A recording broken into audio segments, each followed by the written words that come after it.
Big Guitar Daddy here. Before we get going with this video, number one, did you crush it in the gym this morning? See, look at that drive.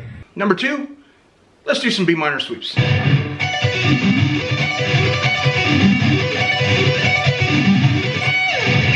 Okay, great. So you want to know when it's time to hit the road and quit the band you're in? This is a road that the Big Guitar Daddy's been down many times. Let me tell you, learned a lot of mistakes. But hey, that's what this YouTube channel is here for, so you don't have to make my mistakes and make life easier as a musician for you. Friends, Brian here for Yes You Can Play Guitar. Now, most of you know me for my reaction videos. I've been a guitar instructor, professional musician for over 30 years. And, you know, some of you might know me from my interviews. Some of you might watch my YouTube channel for my guitar lessons. But, you know, one of the reasons I started this channel over a couple years ago is that I've had a lot of experience dealing with musicians, playing in bands. And, you know, I don't want other people out there to make my mistakes. So you know what? If I can help some people not make mistakes, give them a word of advice from time to time, absolutely. I made a video some time ago that I totally forgot about. And you know, if you're a YouTuber, if you've been doing YouTube for a while, you don't like to go back and watch your old videos because they're just hard to watch. You know, my God, the lighting's so much better now, the production's better, the editing's better, I speak better, blah, blah, blah. But this was on how to quit a band the right way. So today we're going to do one where, you know, the Big Guitar Daddy.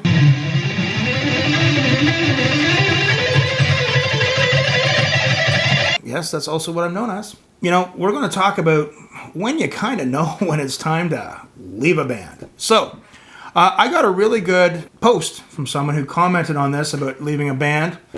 So, all of you out there that are for pondering, should I leave, should I stay, what do I do? You can feel free to hit me up, okay? John Beeman. John, I really appreciated your post. I'm going to read it out for everyone here. Just found your video today. I quit a band last year for a handful of reasons after I got some helpful feedback. Quote, sounds like they're in exactly the band they want and you're not, end quote. We sounded great together, but they were content to play their hometown bar, 40 minutes from me, on a legacy collection of failing equipment, and I was not.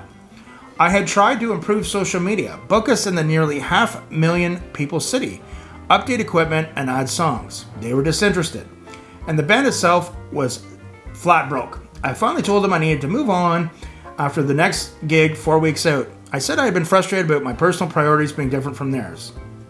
And I caught myself venting it to my wife, who was mourning a death in the family. I made it about me resetting the peace and quiet my home and letting them have the future they wanted to have. It was well received. So John really did a good thing. If there's one thing you don't want to do when you leave a band, you don't want to start pointing, you did this and you said that and you did this. Is it really worth it? Because there's just going to be a lot of mudslinging and BS. It looks like John was a bigger man and doing this. Good for you, John. Those who reached out directly asked for more and got more. Not everyone reached out. In fact, the one I expected most never reached out to me at all. I've since traded a few text messages and even went to one of their shows and provided a bunch of pictures and video for them. We've drifted apart, but we did it on neutral ground and not out of bitterness, I believe.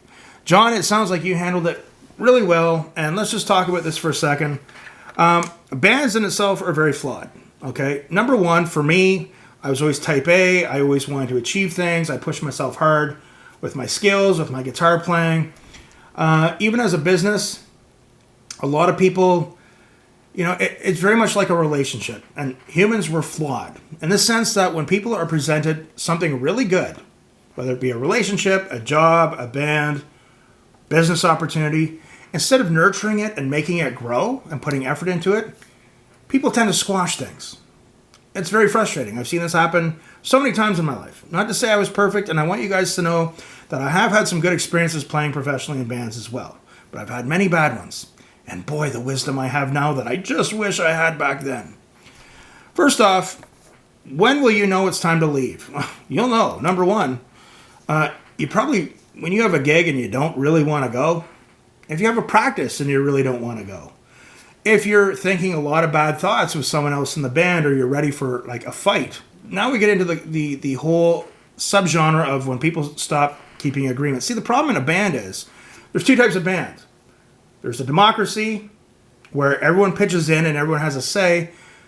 But the problem with democracies is that there's never a true democracy. There'll always be that one person who has to work a little harder, who tries harder to get gigs, puts more money into things, posters, social media, advertising, all that other stuff, who eventually gets soured out and feels like they're not appreciated, and they're like, I want something better. And when you're used to giving, people will take what you give them, and when you decide to stop and move on, you will be the biggest a-hole ever. It's a really weird thing, but that's how it is. The other type of band is called a dictatorship. The problem with a dictatorship is you got to do all the work and put in all the money and do everything, and everyone else, even though they're getting paid and have to do less work, they're still going to complain. So no matter what you do, damned if you do, damned if you don't, you're screwed. Boy, doesn't that sound like I'm jaded, eh?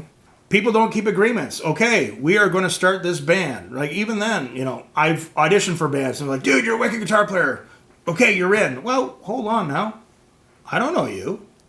Like, if I meet someone on Plenty of Fish and go on one date, I don't owe them a ring of marriage. You know what I'm saying? So inherently, bands are flawed that way. You need some time to get to know people, and sometimes when you commit to a band, or you're forced to, then after a couple of months, it's the same thing in a relationship. You start dating, people tell you what you want to hear, they put on their game face, everything's great, they're nice, everything's awesome, but then after a few months, they get comfortable. They don't treat you the same. It's almost like, we got you now, who cares? Right? And then sometimes you see some external factors. Maybe they have drug issues. Maybe they have drinking issues. Maybe they have personal issues. Maybe they have financial issues. I've been in bands where people all of a sudden need drives from me. Okay. Never offer you gas money. Okay. Hey man, can I borrow $40 so I can get some groceries this week? I didn't sign up for this, man. I remember one band I was in, I didn't even know the other guitar player, and said, hey, can I borrow your credit card? I want to buy a new amp. I'll put it on. I'll pay you back though, Scout's honor. Nothing surprises me in this day and age, folks. It really doesn't, right? So you always have to, proceed very carefully. It sounds like John did the right thing.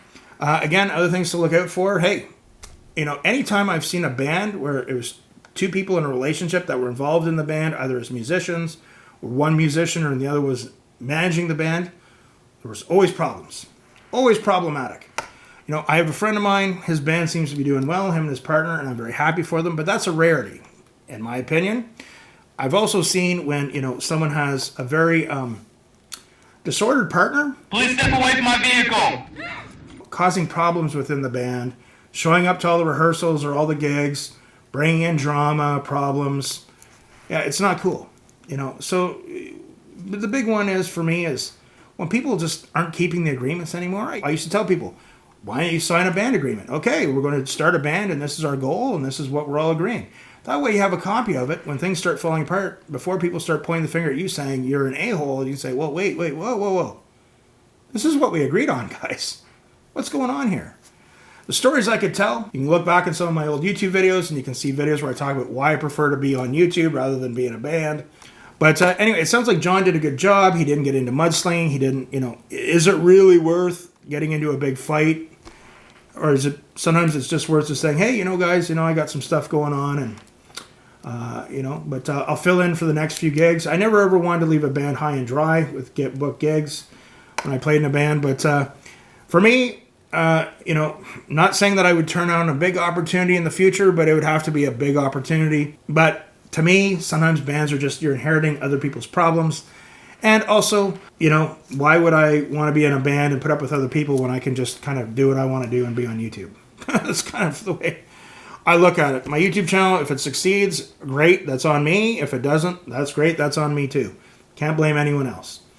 But to all the people out there who are in bands, who are keeping the dream alive and making it work, my hat is off to you. Good job, John. I hope that helps, guys. What do you guys think? What are your experiences with knowing when to quit a band? Comment below, hit subscribe, hit like, and remember, practice hard but practice smart. We'll see you soon.